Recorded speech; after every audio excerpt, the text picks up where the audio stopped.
Hi, everybody. Welcome to the panel that's called Esports, Let's Get Digital. I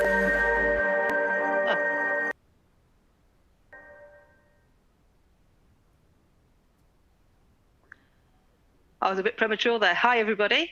Welcome to the Esports, Let's Get Digital panel. Do a quick introduction for us. We've got a lot to get through, so if you've got any questions, do pass them in. And we'll try to get to them if we can, but I know the panel here today of experts, and we might have a bit of a debate and interesting conversations going on, so we'll try and get through everything. Just as an introduction, one of the few sports that's been able to continue during this outbreak has been the esports sector, but it didn't start because of the outbreak. It's been going for a while. And while some bookmakers have found major successes in esports previously, some have been a bit more reluctant. Today, I'm really pleased that we've got three major experts panelists to discuss their knowledge and experience across. If you just want to wave as I say hello, Paris Smith, CEO of Pinnacle Sports. Pinnacle is known as being one of the first companies in the esports betting space and have begun to offer esports with their B2B platform, Pinnacle Solution. Then we have Sergey Putnov, if you want to wave. He's CEO of Parimatch, an international site that is successfully serving the esports arena across the world. And then we have Pavel, sorry, got to get your name right, sir. CEO at RTS Community, an esports betting odds and trading provider. And I'm Andrew McGeekin, Chief Commercial Officer at NeoSurf, which is a payments company, but we cross over gambling and the game sector, and we have a heavy investment and time of resource with the esports. So I found it interesting to be part of this panel, and I'm really welcoming it. So to get things started, I thought we'd do something really quick and pass around to everybody and ask, guys, what's been your history with the esports betting? When did you start? And what impact have you seen within your business generally? Sergey, would you like to start? Sure. Hello, everyone. Thanks for inviting to the panel. Our journey to esports started when I hired a deputy CEO, when a guy who is now a partner at Parimatch, who's absolutely obsessed with esports. He was the one who was leading a full transformation, because if you don't have a strong advocacy of esports within a company, especially if you're a traditional bookmaker, it's just impossible to transform your business and make it, look like an esport brand. So after that guy joined, Roman, and he brought in the team, and that's when it started. It started actually like 3 years ago, or maybe even earlier. Started with experiment, and then we carried on despite the low volumes, low numbers, which is belief, and then we kind of broke it through, and now it is top 5 sport for us. Top 5 even in normal times. In quarantine it's top 2, but in normal times it's still as big. It can compete now with ice hockey, with basketball, just behind tennis and football. Okay, that's brilliant. Pavel, how about you? Hello, everyone. My history with esports betting is dated back to 2013, when I studied at Warwick University at Statistics Department, together with my younger brother. And younger brother were passionate to play esports. Like, he plays every evening with his Korean guys at the dormitory League of Legends. And as older brother, I was very angry that you spend too much time by playing League of Legends. So let's either to study, or let's come up with some idea how to monetize your knowledge in esports. And after 2 weeks, when I visited him again at the dormitory, he told me that he earned his first 50 cents when he sold a first skin in League of Legends. And then we just naturally started to speak about the League of Legends, and I realized that the League of Legends is very interesting game from the mathematical perspective. And I had in my mind the success of IBM when in the 90s they came up with a solution for Deep Blue, which beat Garry Kasparov in chess. And we just decided that let's do an artificial intelligence bot, which will be able to compete against professional teams. So we started to quantify a League of Legends game. And after around 5 months, we decided to raise money because we needed to more people to our project. So we approached like 16 venture capitals in London, and everybody rejected us. They just told us that this is the insane idea and this can never work. So hence we already felt very strong in League of Legends and very confident that we understand esports, but just try to find a different business model. And coincidentally, I read article about the mathematical modeling of soccer results, and I realized that the traditional sports are different.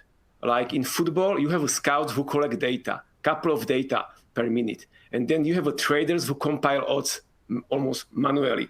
But esports is different. It's a digital games. You have hundreds of variables every second. So hence our idea was that we just adjusted our first model for League of Legends, invested all our money, and bought a stand at EIG in 2015 in Startup Zone and presented our solution. And in 2 months, we received 6 investment proposals. And in 2015, we founded RTS Munity. To sum up, since 2015, I was responsible either for building infrastructure, helping quants to working on the models, or signing a first data rights deal to secure the fastest source of data, till to sign a deal with Betfair Exchange to be a designated market maker for esports. Okay. It's a great story. Thank you. Paris, how about you? Yes. I think, echoing what the others said, you have to have somebody very passionate within your organization to drive esports. And at Pinnacle, it was Marco. He had a vision. He said, one day this is going to be huge, and he was 100% correct. And even his timelines were consistent, actually, which is great. So, with Pinnacle, like the others, it's esports by esports people, which is part of the success. What we have done historically is focused on the product. And, I think we've become more infamous for the product at this stage. And now our next focus will be focusing on how that product's viewed. So that's what's to come for Pinnacle in the near future, and also Pinnacle Solution. Okay. Thanks, guys. That's a nice setup for everybody to understand who they're listening to and where you've all come from. Paris, I'm going to start with you anyway with the next question, if that's all right. And it's something that we've talked about. Betting culture is immersed in the traditional sports, and it has been for years. We are still only just touching the surface in this esports arena. How do you make that breakthrough without alienating those hardcore fans? I think what people don't understand is the passion and the hardcore fans of esports. I think it might rival or definitely equivalent to any of the traditional sports fans. So, as time progresses, as people get older, like we've had that 10-year period plus now, so we can see the evolution of the individual as they go through their life, and how the, different periods of time they start betting more, or something happens, they get a job, they start betting less, etc. So, but I think you can definitely push the product without alienating the hardcore fans, and by doing that, you just become more authentic. And that's a word that you hear with esports a lot. You need to be authentic to the fans. And again, that's why everybody that, you hear a lot of companies that say they don't think esports is going to take off. And clearly they don't have an advocate within the organization that feeds the data that all of us are getting from the people that have true, genuine passion. That's a great answer. Guys, Pavel, do you have anything to add to that? Or would you like to ask Paris the question even? Yes, let me extend this topic. We conducted a survey on Reddit recently. The reason was just a business reason. We have developed esports betting iframe, and we needed to have some feedback for true esports punters. So what we did, we just conducted the survey from esports punters, and the conclusion was very surprised to me. What they missing on the sports betting market on a sports betting platform is transparency. So what does the transparency in this context mean? It means that when I am logging and when I am on the account and I want to place a bet on some sportsbook platform, I don't know what's happened with my bet. I don't know if the bet will be accepted. I don't know how much time it takes to take this bet. So the esports punters, they feel very discriminated. And why? Because esports punters are millennials. So this is the people who are very familiar with online. They are very great to find an information. So they exactly know that, yes, I am discriminated on this platform because they read this information on some Reddit platform. So the biggest issue, if we want to truly attract esports punters, is transparency. And I think that if the sports betting companies will be able to handle with this issue, so this just means that if we bring a better transparency for esports punters, we automatically offer a new product or better product, better experience for hardcore traditional punters. So for our perspective, esports punters are the right triggers for sports betting companies to make the process of bet placement transparent. And this can only positively influence traditional punters.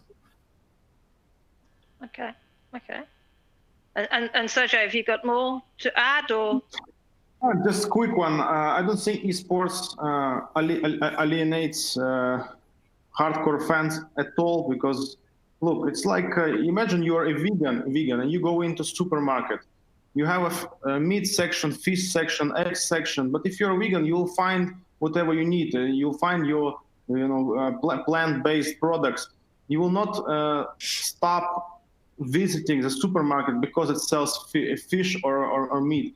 It doesn't work like that. So every bookmaker has become kind of aggregator of content, because nowadays you go onto a betting website, you see bingo, you see casino, you see bets on Formula One. I mean, those things do not alienate. It just shows that the product portfolio is really vast, really wide, and everyone will find something for itself. Of course, it's a challenge for a bookmaker or for a marketing team to present the product to the right audience at the right time with the right offer. But that's already another topic. But overall, it doesn't alienate. You just have to know how to present it in the best way. That's it. That's a very good. I like that scenario. Yeah. Very good. Let's move to one that everybody keeps asking, and everybody keeps right now, because we're right in the middle of the outbreak, and that's why we're all sat here, not in New Jersey. Have you seen a rise in the turnover since the outbreak? I'm going with the answer is probably going to be yes, but it's it's the context of that and what it is. And what is the share of your volume for esports before the outbreak, and what's the difference now? I think everybody would be really interested to know if you think this current drive will actually continue habits and choices after the outbreak. I'm going to start with you, Pavel, if that's all right.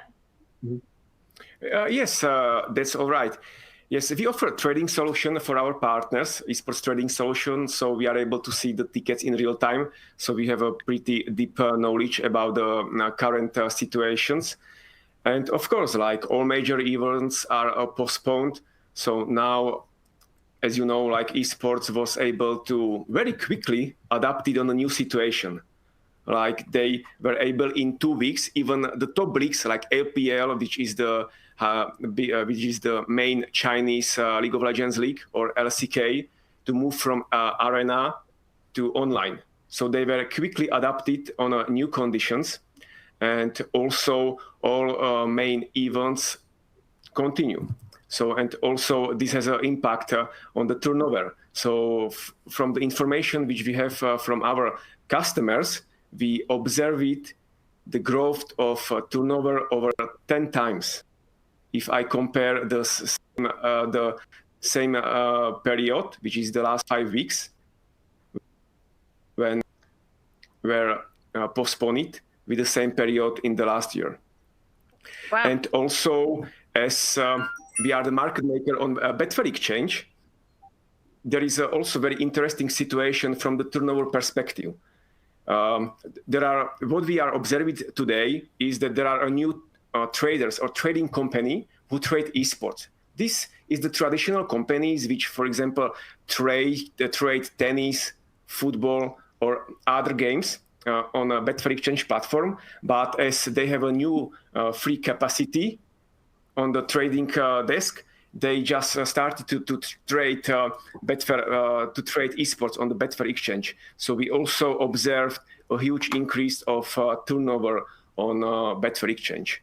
But regarding the habits, in my opinion, this is the great situation for promotion of esports.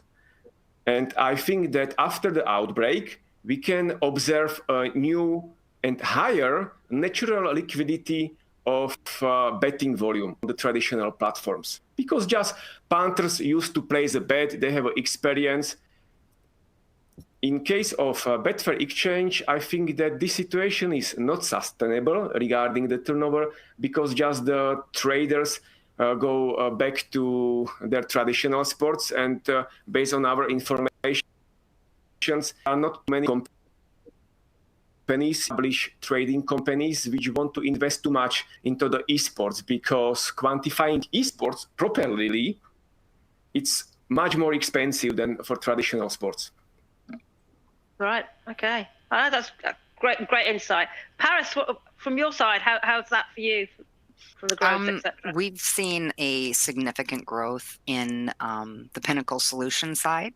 Like the minute everything started going south, if you will, the number of inquiries into the Pinnacle Solution API iframe went up significantly. Also, we have an API as well, and the amount of interest has been phenomenal. I think that so the volume has gone up, the number of partners has gone up, the number of players has gone up, and the amount of bets has gone up. And I think that may be systemic of the fact that people are home a lot. So the number of bets and the volume, because of course it's the only, although there's not there's another topic of crossover, but the esports bettors, I think we're going to keep the players. I do believe that there is potential for the volumes to go down a bit, only based on the number of bets that people are able to do right now. But we have seen, we've taken the opportunity to increase the quality of the product, increase the amount of the product, and also tighten up on the integrity, which we've always tried to be at the forefront of.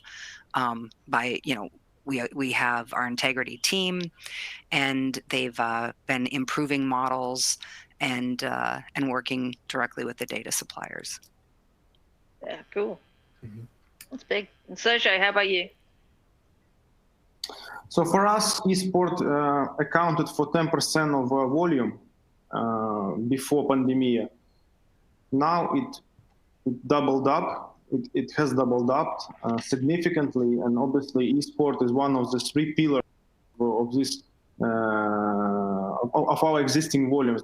There are other games which helped us big time, like table tennis, Belarusian football, and FIFA betting. But esport has been the major one, like it's top. Especially we relied on esport in marketing, in acquisition, because you have big brands playing, Navi, Virtus Pro. Like when you have big brands, that's the only way to attract and continue doing branding, proper branding. Because if you start attracting table tennis, or if you start promoting table tennis, it's just not serious enough. No one will take it seriously. So we continued acquiring new punters through esports.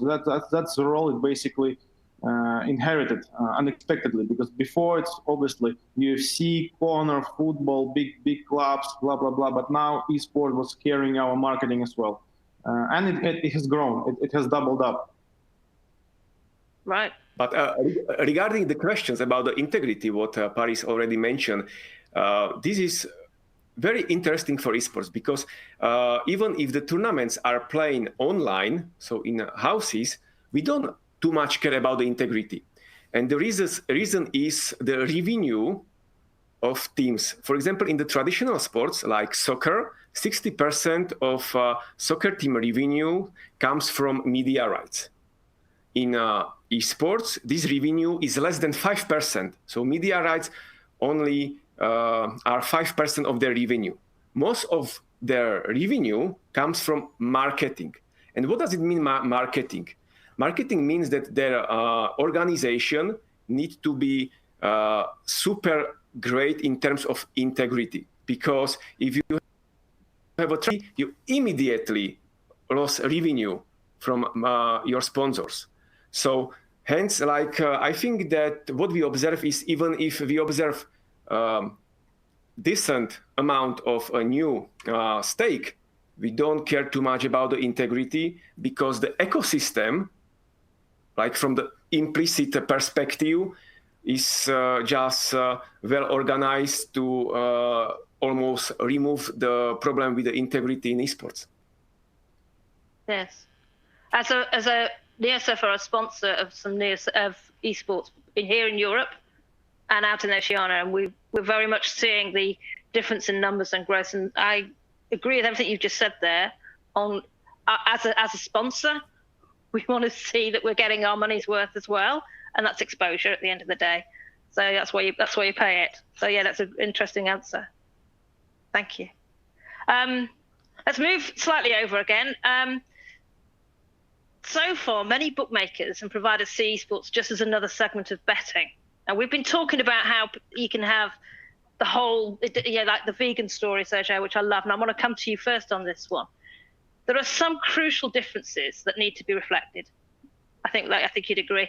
Even the bookmakers operating only on esports still seem to apply a traditional approach. We can't just band all the esports under one umbrella. We name sports and categories in traditional sports. Is this approach harmful to the development of the industry? Should the major titles be viewed on their own, or does the classification help boost interest in a cumulative effort? Sergio, would you like to start with that one? Yeah, sure. To start off, I will just maybe say something controversial, but I think that esport today cannot carry success on its own. There are bookmakers who have esport only, and they actually demonstrate decent numbers. They have some millions in GGR, but I see how they struggle, and eventually they fall into this temptation of adding casino in sports, because esport is strong, I agree, and maybe time will come when it can be fully independent custom for esport guys. But from what I see at Parimatch, it blends so nicely with traditional sports. Those millennials, they'll play Barcelona, they'll bet on Man United, they'll bet casino. They are just like anyone else. Of course, there are some nuances, you have to be careful with them, but overall, I believe esports should be a part of a portfolio, just like returning to my metaphor regarding supermarket. You can have a shop just with selling grass and plants. It will have its niche. For sure, people will come, but can you make real money there? I doubt it. It has to be a supermarket. If we're talking about serious commercial business, some high revenue, it has to be blended into one single gaming ecosystem with all the products. That's where you will squeeze revenues. If it's just ideology, and you want just have your standalone, very nicely polished esport brand, very clean, only esport fans playing, okay, you can have it. But in terms of revenues, can never compete with big guys who will blend into one big, ecosystem. That's my opinion. Yeah. Okay. Paris, do you have a view? Yeah, I do. I agree with Sergey, of course, but it's interesting how esports companies position themselves, the only esports companies, that the other competitors that have traditional sports are unable to provide a true experience.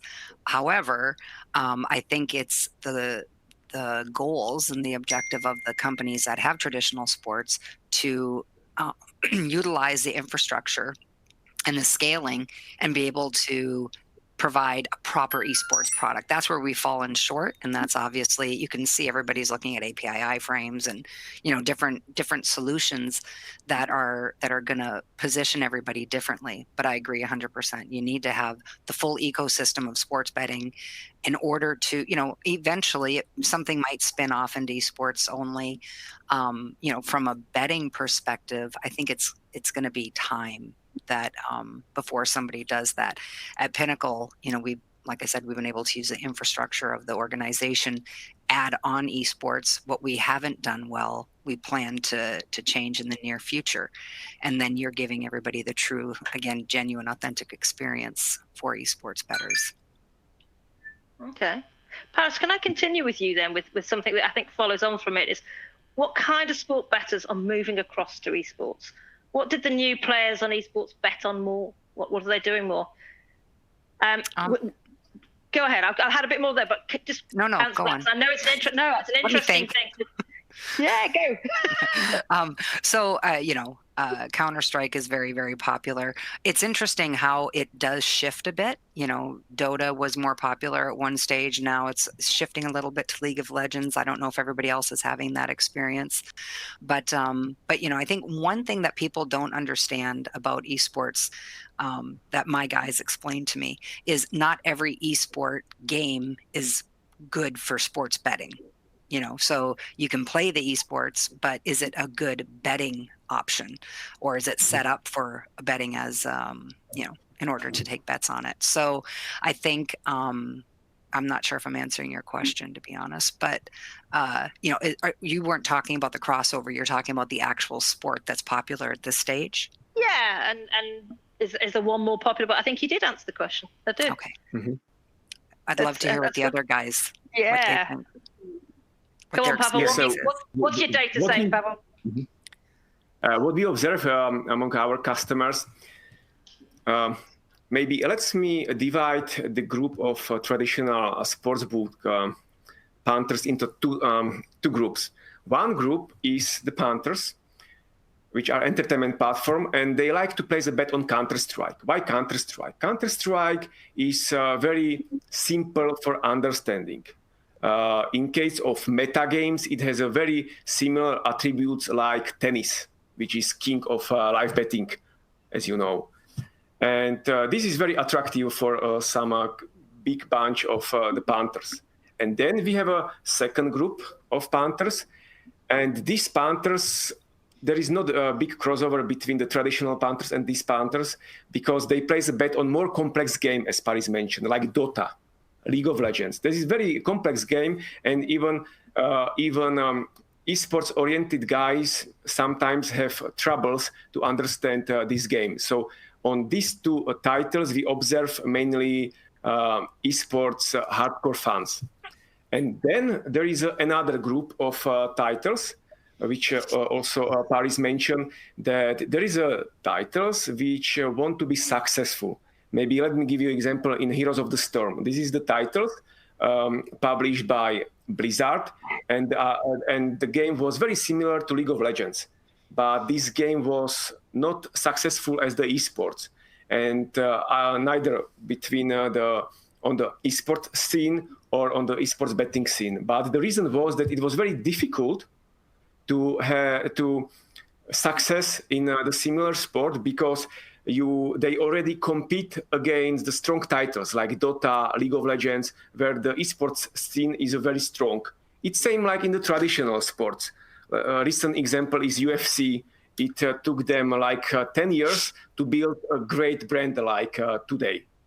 And then another group of titles are titles like Overwatch or PUBG, where the games are very interesting, and even in case of PUBG, the prize pool are one of the highest prize pool on the esports market. But the reason why these games are popular on esports scene, but are not popular on esports betting, is spectator mode. Spectator mode means that how these games are streamed. So, and the issue with this is that the stream is very confusing and very messy for the viewers, and they just cannot orient it in the game. Okay.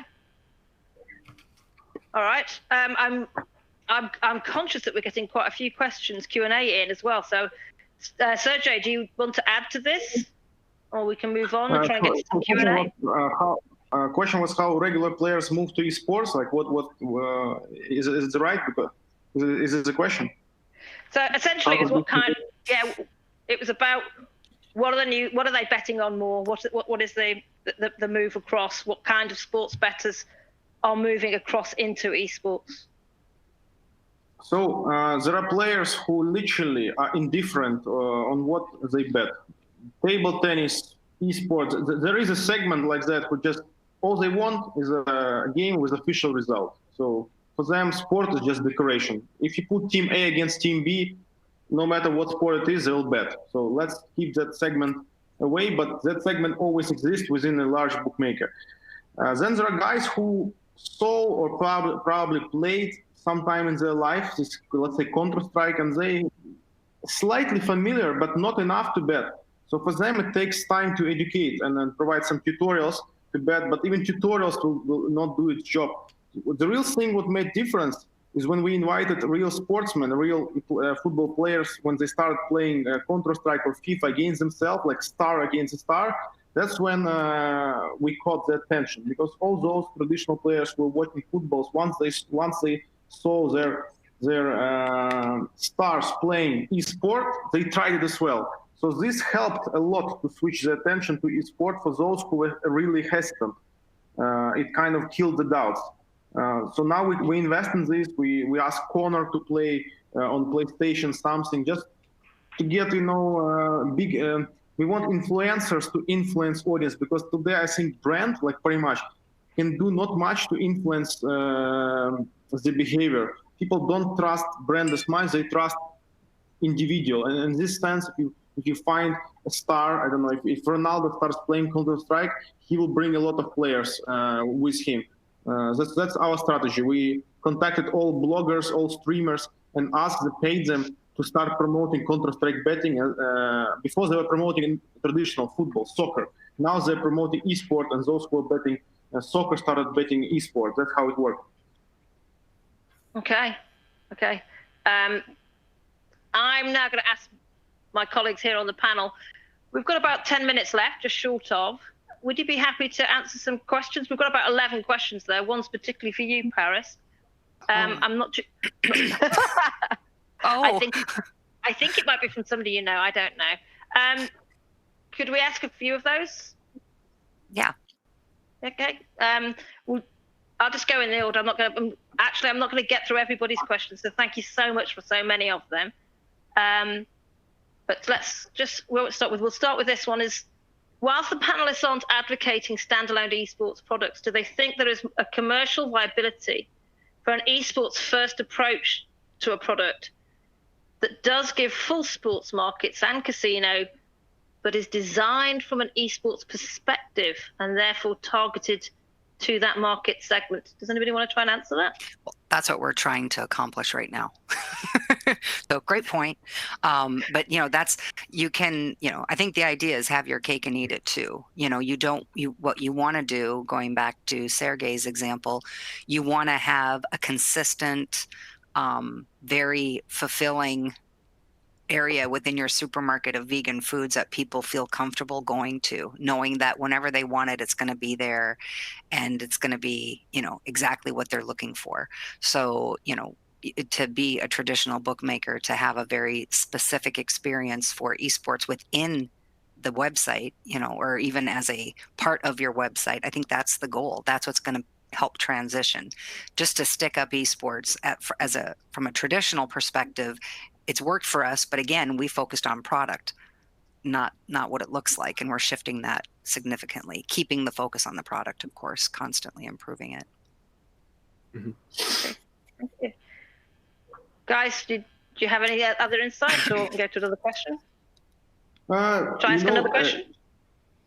Esport, again, it's not a panacea. It's just one of the components of a successful cocktail. If someone wants to build something like this, they have to look beyond esports. They have to look at millennials, build a product for millennials, where you have all this entertainment, memes, hype, kind of bizarre, absurd humor and blend esport into it, as well as other traditional sports, this could be a success. But just esport only, it's just such a massive limitation. It's a very narrow road, I would say. It's too early. Maybe a couple of years later on esport possible to carry. But as of today, right now, those who invest into this, they have to have big pockets to keep the patience, because they'll have to wait for a long time till they get their ROI return. They have to think a bit wider, think about millennials and do a product for them, and put esport maybe at the center, but don't limit it to esport.